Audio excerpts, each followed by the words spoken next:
maybe you could say a little more about the trans-Himalayan work you do, because I see. sometimes when I think of Buddhism and ecology in that region, I think of Tibetan or Indo-Tibetan Yeah, yeah. perspectives maybe, but it seems like you're thinking on a bigger scale there. Yes. What's trans-Himalayan? What's that kind of study all about? Yeah. I sort of want to engage in a bit of a decolonization of Mhm. Himalaya studies and Tibetan studies. Now, I don't take any political positions, but as human beings, I feel we're very confined epistemologically about what Himalaya is about.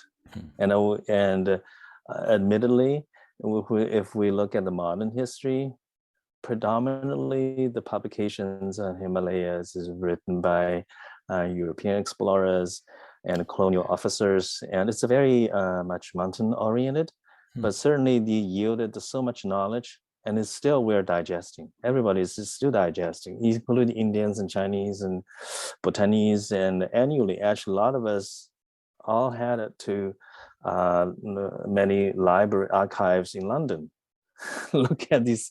But in Interesting. the meantime, we're also thinking about, well, are we just locked in this colonial archive and look at the mountains itself?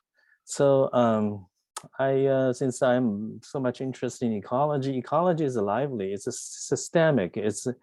It's not an enclosed one ecosystem. One ecosystem and another ecosystem is connected through ecotones, Right. and so nothing's closed, but everything is in transition with each other. So by looking at that, I felt that I should go beyond human geography of the Himalayas and Tibetan Plateau and look at environmental geography. Then, and bracketing human presence, I found, well, why can't I call it the Trans-Himalayas, especially Himalaya and Tibetan water sources? Hmm. They are everywhere.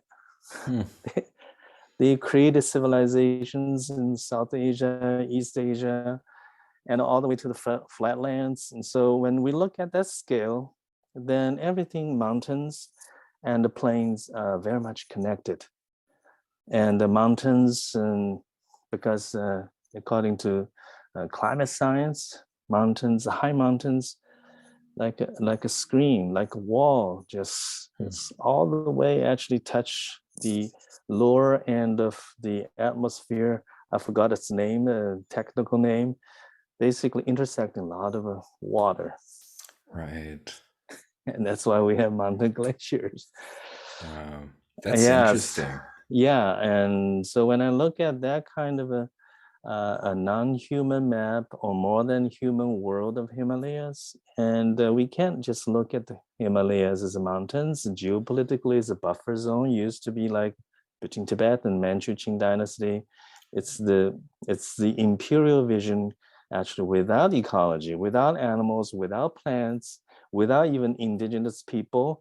So I think it's not right. And then so that's why I start with the Trans-Himalaya aspect of it. So traditionally, Himalaya region probably consisted around 8 or 9 countries. I expanded a little bit more, and then you can go Bangladesh and other places, even Vietnam, because the Hmm. Mekong River, and it's a source from Tibetan Plateau. Wow. So everything is so intricately connected, and so and then you can think about the image of braids Hmm. and the land and the rivers braiding a lot of places together. And one river has several names because they go through different ethno-linguistic All right. regions, different cultures. And so this is what I see the nourishing aspect of the earth. It's Right. spectacular. Yeah, that's remarkable.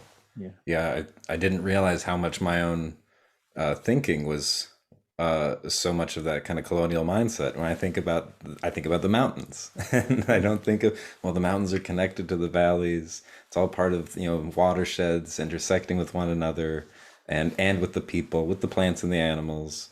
So Uh-huh. yeah, it's an interesting way to think about it. I think of so many, like the whole history of maps is so colonial and imperial, and Uh-huh. so the need to kind of decolonize our thinking on that's pretty important, especially at a time when our environments in such degradation. Yes, yes. And then speaking of coloniality of history, I mean, Asia had its own colonial history, and the Mongols and the Manchus and many other groups were able to conquer a diverse population. It's amazing. And then one of my recent studies connected to Himalaya study, connect Himalayas with the Mongols, is the Little Ice Age. Traditionally, we're always thinking about, yeah, the Mongols were fierce warriors and they conquered so many places, partially Europe and Central Asia and the entire this and that.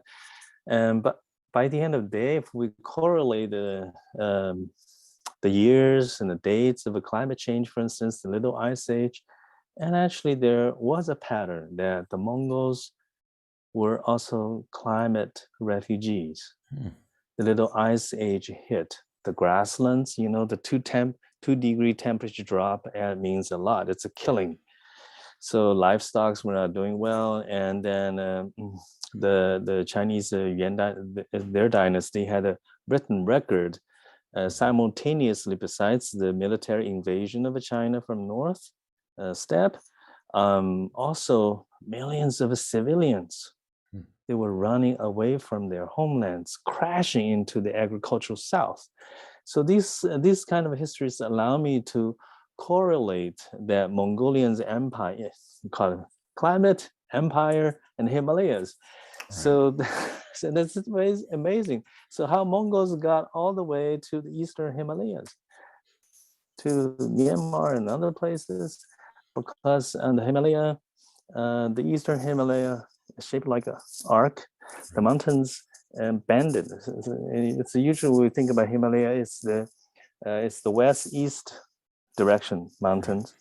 And then because of the tectonic force pushing the mountains, actually bend the mountains into the direction north or south.